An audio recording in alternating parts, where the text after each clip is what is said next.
Hi guys! Panibagong araw, panibagong kaganapan na naman. So for today's ganap is day 5 na ng ating Hong Kong Macau travel. Bagong journey, breakfast muna. Syempre guys, of course, dito sa The Venetian Food Court. Syempre habang papunta kami sa bus, hindi ko talaga mapigilan mag-video-video dito sa mga shops. Guys, ito palang The Venetian, The Londoner, and The Parisian. Sila yung mga top 3 luxury hotel dito na inspired by. Syempre yung The Londoner is the London vibes, and The Venetian, the Venice vibes, and The Parisian is the Paris vibes.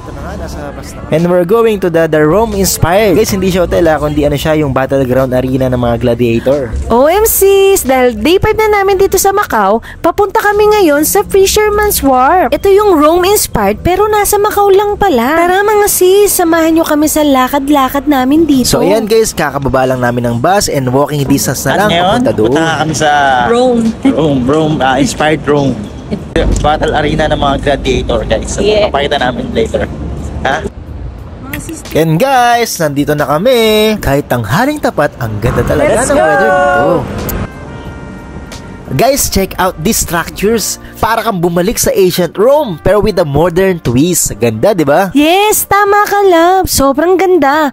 Perfect spot para sa mga selfies and groupies. Kuha tayo ng pictures mga sis. Smile! Guys, every corner dito para ako nag-time travel back sa history. At nai-imagine ko kung paano naglaban ng mga gladiator. Tama, relax lang tayo dito. Feel the vibes, enjoy the view. Parang every step, may bagong story. And the best part dito is kasama namin kayo. Kahit sa video lang, sharing this experience para na rin kayo kasama namin dito. And mga sis, pag nagpunta kayo dito, don't forget to try the local cafes and shop. Perfect place to relax after mag-picture taking. Yes, and speaking of photos, dito you won't run out of IG-worthy spots. From the grand structures down to the little details, lahat camera ready. Notice the colors and textures din. They add so much character and authenticity to the place.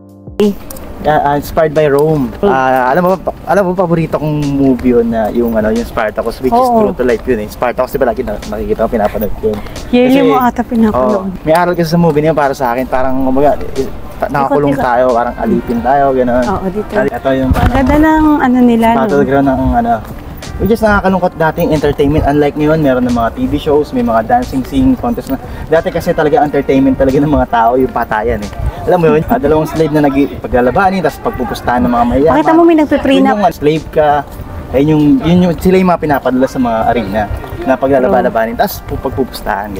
Look at this mga sis! Parang every angle, perfect ang view. Sobrang fanatic talaga ako ng The Spartacus guys na movie. Gladiator vibe. Sobrang enjoy ako dito guys. Feeling ko parang next na ako nalalaban dun sa arena. Imagine guys, ramdam ko talaga ang Rome vibe dito. Kahit tutok na tutok ang araw, hindi ka madidiscomfort dito dahil nga sa lamig ng weather nila. Yan guys, end na ng journey namin dito. Ang next stop natin ay dun sa The Parisian. Alam niyo ba guys, sobrang fanatic talaga si Wifey sa Paris. Eiffel Tower. Nung nakita niya tong inspired ng Eiffel Tower, sobrang nag-enjoy talaga siya. Yes, you heard it right. Eiffel Tower experience without going to Paris. Super ganda and perfect for our lovey-dovey shots. Okay sis, picture muna tayo with the Eiffel Tower sa background. Mga sis, every angle dito is mabebetan nyo talaga. Parang kahit saan ka tumingin, ready na for a photo shoot. Ang romantic talaga ng view guys, especially pag kasama mo ang special someone mo. At feel na feel mo ang love in the air. And guys, kung dream nyo makapunta sa Eiffel Tower, dito muna sa Macau. Solved na. I-explore pa natin tong Parisian Eiffel Tower dito mga ka-travel. Hindi lang siya basta replica, may sarili siyang charm and wow factor. At dahil nagutom na kami, humanap muna kami ng milk tea shop ulit dito sa Venetian Hotel. Mga sis, di ko talaga pinalalagpas ang mga milk tea sa bawat lugar. Ayan guys, end na ng journey natin and getting ready na. Back to Pinas. Guys, ito yung pinaka-sad moments no? Yung last day na ng trip nyo. True.